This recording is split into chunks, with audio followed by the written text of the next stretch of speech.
Welcome to Fairy Tale. Get ready to dive into the most fascinating, shocking, and true-to-life stories. From unsolved mysteries and gripping crimes to inspiring survival tales, it's all here. Subscribe now and step into the world of reality like never before. I don't know when it all started, but I remember the first time I saw her. I was 12 years old, and the house had just been renovated. It was the first time I'd had my own room, the first time I was allowed to pick out the colors and the furniture, and the first time I realized that sometimes, the things we create can take on lives of their own. My parents were busy, working long hours, trying to maintain a semblance of normalcy after the move. It was supposed to be a fresh start, something new and exciting, but I felt an unease that I couldn't explain.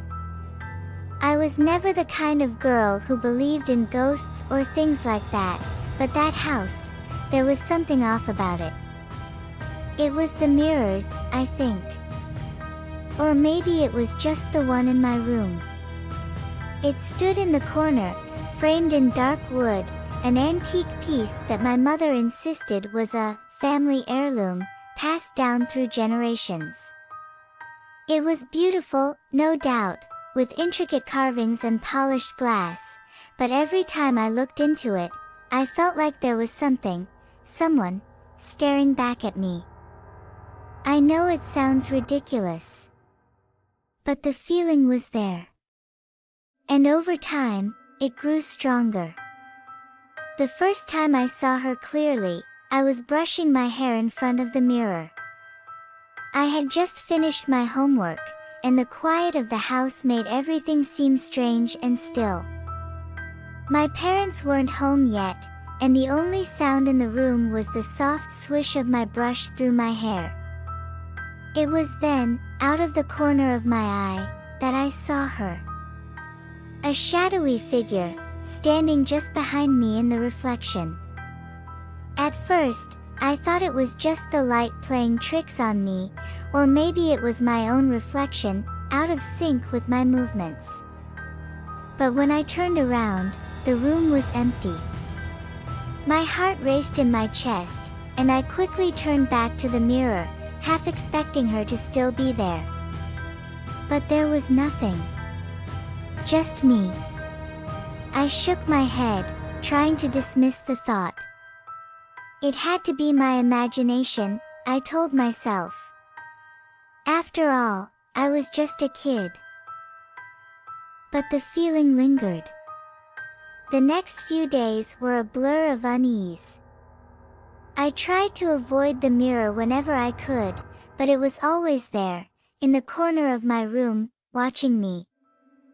Things got worse when I started noticing little things, tiny details that didn't add up. I would leave the house for a while, go to the store with my mom, and when I came back, the mirror would be slightly turned. Not much, just a few degrees, enough to make me wonder if it had always been that way. One evening, my parents were out again, and I was home alone. I remember feeling a strange sense of relief when the front door clicked shut behind them, the house settling into the familiar silence. I went up to my room, changed into my pajamas, and began reading a book. The mirror, of course, was still there in the corner, glinting softly in the dim light. At first, I didn't pay it any attention. But as the minutes passed, I could feel my eyes drawn to it, like something was pulling me in. I looked up, and for the briefest moment, I thought I saw her again. This time, she wasn't a shadow. She was standing in the reflection, her face clear as day. I froze, my heart hammering in my chest. The woman in the mirror was pale, almost sickly looking, her features gaunt and hollow.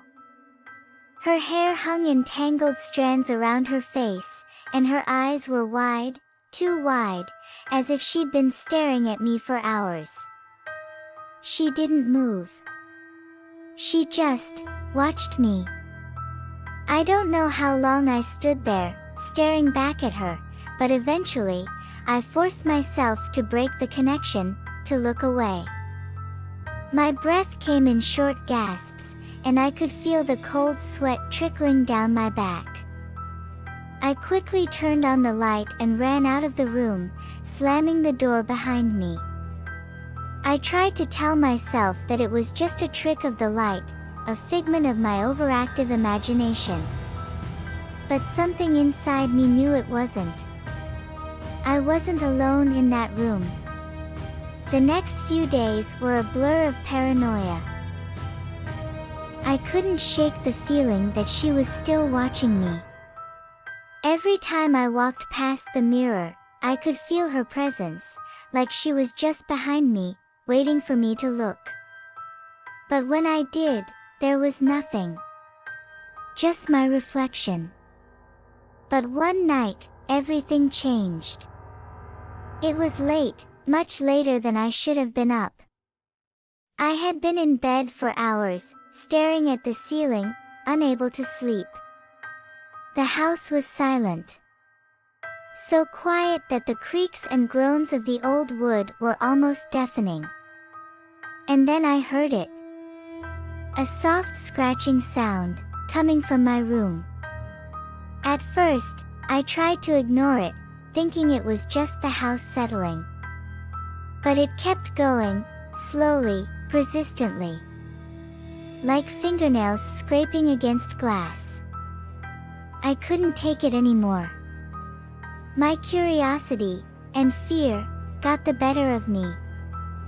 I pulled the covers off, slipped out of bed, and tiptoed to my door. The scratching sound grew louder as I approached. It was coming from the mirror. My heart was pounding as I opened the door and stepped into the hallway. The room was dark, but the mirror caught the faintest light from the moon outside. And she was there. Not in the reflection. She was standing in front of the mirror, her hands pressed flat against the glass, her face so close to it that her breath fogged up the surface. I froze, unable to move, my mind racing. Was this real? Was I dreaming? But before I could process anything further, her head snapped to the side, and she looked directly at me. I screamed, stumbling backward. Her eyes were empty, hollow, and the smile on her face, it wasn't a smile. It was something worse, something twisted. I ran out of the room, down the stairs, and out of the house. I didn't even stop to grab my shoes. I just ran. I don't know how long I ran. My bare feet hit the pavement, and my chest burned with every breath, but I didn't stop. My mind was a whirlwind of panic, my heart racing so fast I could barely hear my own thoughts. I didn't stop to think, to process anything. The only thing that mattered was getting away from that house. From her. I eventually found myself standing in the middle of the street, my body trembling and soaked with sweat. I had no idea how I'd gotten so far, but I didn't care. I just needed to get away. I needed to understand what had happened. My head was spinning. Had I imagined it? Was I losing my mind? But the image of her face, the empty, hollow eyes and that twisted smile, was burned into my memory. I could still see it clearly, as if it were happening right now, and that terror, that feeling of helplessness, overwhelmed me all over again. I didn't know who to turn to. I couldn't go home. And I couldn't face my parents, they wouldn't believe me, not after everything I'd been telling them about the mirror. They'd probably just chalk it up to me being scared of something as trivial as an old piece of furniture. But I knew, deep down, that it was more than that. So, I did what any scared, confused 16-year-old would do. I ran. I stayed at a friend's house for the next few days. Her name was Sarah. She was the one person who had always been there for me, someone who never judged. I didn't tell her the full story, though. I couldn't bring myself to explain what had been happening in that house, how I was being haunted by a woman in a mirror. How could I? I sounded crazy even in my own head. But Sarah noticed. She could tell something was off. She kept asking me questions, trying to get me to talk, but I just couldn't. You know, you can always tell me what's going on, right? She said one night, her voice full of concern as we sat in her living room, the flickering light of the TV casting shadows on the walls. I nodded, forcing a smile. It's nothing. Just school stuff. You know, stress. Sarah didn't buy it. She knew me too well. But she let it go for the time being. Days passed, and I thought maybe I had imagined the whole thing. Maybe it was just stress. Maybe the move had been harder on me than I realized. But every time I closed my eyes, I could still see her face, hear that scraping sound, feel the weight of her presence. It was like she was everywhere, and I couldn't escape it. The final straw came a week later when I got a call from my parents. They wanted me to come home. They were concerned. I didn't know what to say, but I knew I had to go back. I couldn't stay at Sarah's forever. I promised myself I'd never go near that mirror again. I'd close the door and pretend nothing had ever happened. But I was lying to myself. When I returned home, the house felt different. It was quieter, almost too quiet, like something was waiting. The moment I stepped through the door, a chill ran down my spine. I felt her. I knew she was there, lurking in the corners of the house. I told myself I wasn't going to let fear control me. I tried to ignore it, to act normal, but as I passed my room, I could feel her presence, like the air was thicker, more oppressive. I didn't want to look. But I couldn't help it. My feet moved on their own, and before I knew it, I was standing in front of the mirror again. It was the same as before. Nothing had changed. The reflection was mine, but there was something different. There was a faint blur around the edges of the glass, something that seemed out of place, like a shadow just behind me. I couldn't look away. And then I saw her. She wasn't in the reflection this time. She was standing right next to me, so close I could feel the cold air around her. Her eyes locked onto mine, and her smile, it wasn't just twisted. It was malevolent. It felt as though she was feeding off my fear, savoring every moment of my terror. I backed away quickly, my breath coming in ragged gasps, but the woman in the mirror didn't move. She just stayed there, watching me with those dark, hollow eyes. I heard a voice then, soft, distant, but unmistakable. You can't escape me. I froze, my blood running cold. I was no longer in my room. The walls around me seemed to dissolve, leaving only the reflection of the woman and me, alone in a vast, empty void. The world around me faded, and I was trapped, standing in that surreal space between reality and reflection. She reached out a hand, and I couldn't move. I tried to scream, but no sound came. She was coming closer, her pale fingers brushing against the glass, and I could feel the cold of her touch, even though she was still in the mirror. And then I felt it. A pull. It was like I was being dragged, pulled toward the mirror by an invisible force. I tried to fight it, to scream, to break free, but it was useless.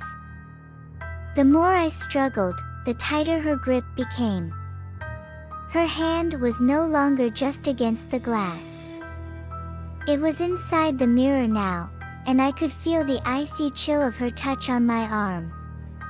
In a panic, I slammed my palms against the glass, but it felt like nothing. My hands passed through it, like it wasn't even there. I was going to be trapped. Trapped in the mirror, with her. No. Please. I cried out. But my voice was swallowed by the silence. Her smile widened. You belong to me now, she whispered. I felt myself slipping, sinking into the cold, dark void behind the mirror, and the last thing I saw was her face. I woke up with a start, gasping for air. My heart was pounding, and my body was drenched in sweat. The room around me was familiar, my room, but it felt wrong. The walls seemed to be closing in, and the mirror was there, waiting. I could still feel her presence, like a weight pressing down on me. But something was different.